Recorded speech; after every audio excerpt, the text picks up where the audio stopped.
और उत्तानपाद। इनमें से जो उत्तानपाद नाम के राजा हुए ना, उनकी दो पत्नियां थी, सुरुचि और सुनीति। इनमें से जो सुनीति नाम की रानी थी ना, वो राजा को प्रिय नहीं थी। राजा सुरुचि नाम की रानी से बहुत प्रेम करता था। सुरुचि के पुत्र का नाम था उत्तम और सुनीति के पुत्र का नाम था ध्रुव।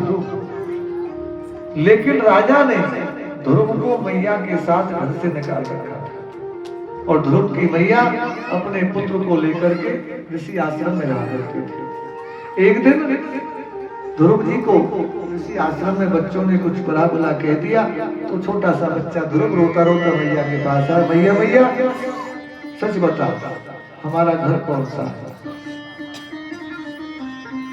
ध्रुव की मैया बोली, बेटा क्या बात? बोले, नहीं मैया, तू यहाँ सबसे मुझसे मामा कहलाती है। आज इन बच्चों ने मुझसे कह दिया कि तेरों का यहाँ गाड़ गड़े हो, तो हमारे बाल करने कैसे मारे हो? चल अपने गांव के भगे, सही बता हमारा गांव कौन सा? मैया बोली, बेटा तू जानना चाहता तेरे पिता कौन है? बोले हाँ। बोले, बेटे तेरे पिता यहाँ के सम्राट है, महाराज उत्तानपाद। तो मैया, हम राजा के पुत्र होकर के फिर जंगल में क्यों रहते हैं? ध्रुव की मैया बोली, बेटा संसार में नारी सम्मान कब पाती है जानते हो? संसार में नारी सम्मान तब पाती है जब नारी का पति उसका सम्मान करता है, और जब नारी का पति ही समाज में उसका सम्मान नहीं करेगा तो ऐसी नारी को संसार सम्मान नहीं देता। तेरे पिता ने कभी मेरा सम्मान किया ही नहीं, वो तो तेरी बड़ी मैया से प्रेम करते हैं, तो फिर भला मैं उस घर में कैसे रहती? इसलिए मैं तुझे लेकर के ऋषि आश्रम में चली गया। ध्रुव जी बोले, माँ मैं अपने पिता के दर्शन करने जाऊंगा। नहीं बेटा तू मत जा, फिर अपमान होगा। बोल, नहीं बाप, मैं अपने पिता को मनाऊंगा, हाथ जोड़ूंगा, वो तुम्हें लेने आएंगे। छोटा सा 5 साल का बच्चा ध्रुव और एक दिन अपने पिता के राजमहल में पहुंच गया। क्या देखा कि सामने ध्रुव के पिताजी सिंहासन पर बैठे हुए। ध्रुव जी ने दूर से पिताजी पिताजी पिताजी कह करके अपने पिता के चरण छुए और चरण छू करके गोदी में बैठ गया। ध्रुव की जो बड़ी माँ थी, सौतेली माँ, वो इस घटना को झरोखे से देख रही थी। जब उसने देखा मेरी सौत को बेटा आज यहाँ कैसे आ गए हो, तुरंत दौड़ के नीचे आई और ध्रुव को गोदी से खींच लिया और बोला, बेटा यद्यपि तू मेरे पति का ही पुत्र है, मैं मानती हूँ इस बात को, लेकिन फिर भी तुझे इस राजगद्दी पर गोदी में बैठने का अधिकार नहीं। क्यों? क्योंकि तूने मेरी कोख से जन्म नहीं लिया, तूने मेरी सौत की कोख से जन्म लिया। यदि तुझे इसकी गोद में बैठना है ना, तो जाके नारायण की तपस्या कर, वरदान में मेरी गोद से जन्म मांग और तब इस गोदी में बैठना। श्रोताओं, यद्यपि जग दारुण दुख नाना, सब ते कठिन जाति अपमान। यद्यपि संसार में बहुत दुख है, लेकिन जो दुख जीव को अपनों की बोली से होता है ना, वो दुख जीव को गोली से भी नहीं होता। अपना यदि कोई कुछ कह दे तो जीव को बड़ा भारी दुख पहुंचता है, धक्का लगता है। आज ध्रुव जी को भी धक्का लगा। 5 साल के बालक रोते रोते अपने मैया के पास आए।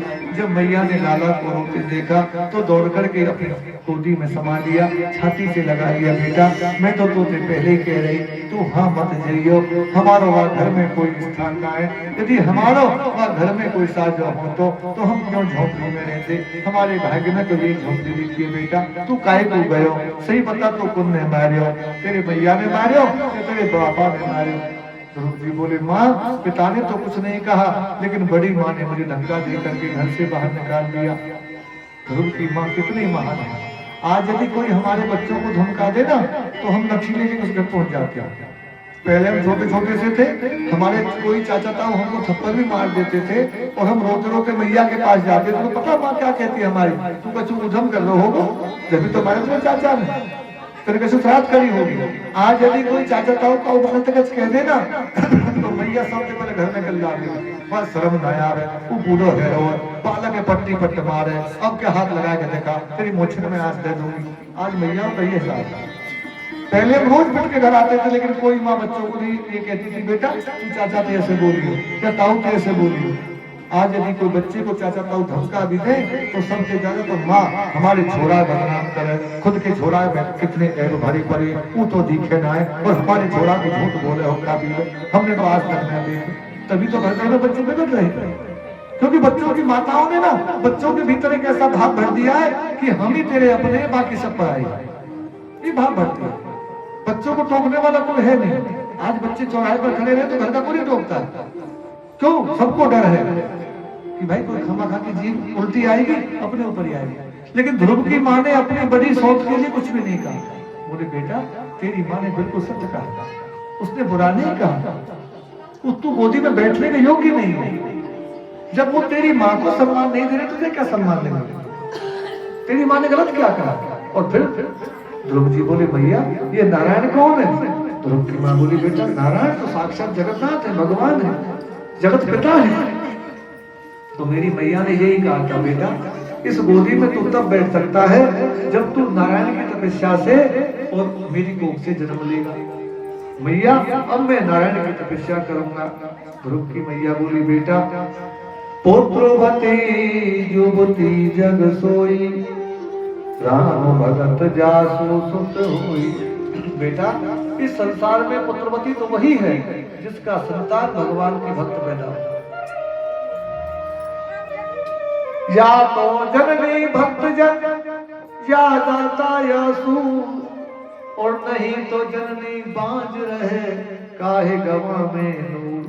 तीन प्रकार के संतान को भगवान संतान कहते हैं। या तो संतान पैदा करो भक्त जो भगवान की भक्ति करे, या सूरवीर जो बहुत बड़े योद्धा हो जो गरीबों को अन्याय से बचाए, या दानी कर्ण जैसे दानी। तीन प्रकार के बच्चों को ही शास्त्र ने संतान माना है। बाकी संतान तो धरती का बोझ है, जिसने पैदा होकर के धरती का बोझ ही बनाया। बेटा तेरी माँ ने तुझे भगवान का परिचय दे दिया। ध्रुव की मैया ध्रुव को खाना वाना खिला करके रात हो गई, बातें करते करते सो गई, लेकिन ध्रुव जी को नींद नहीं आई।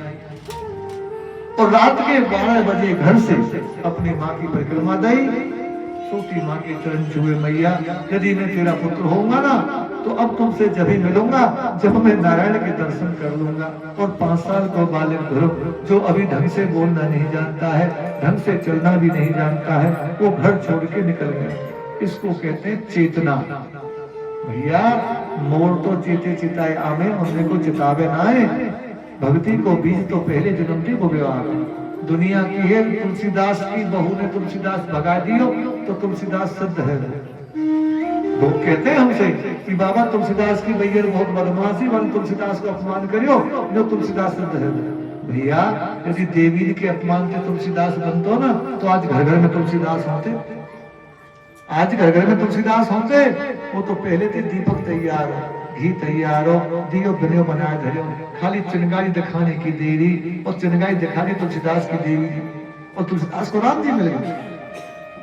कोई ना कोई बहाना तो बनता है, कोई ना कोई कारण तो बनता है। ध्रुव जी का भक्ति का पुण्य पूर्व जन्म से था। आज मौका लगा और माँ ने दुर्वचन बोले और ध्रुव जी घर छोड़ के निकल गए घोर जंगल। भगवान ने देखा एक 5 साल को बालक मेरे रास्ता पे चले हुए, यदि ये बालक भटक गए तो मेरा बालक बदनाम है जाएगा। तुरंत नारद जी को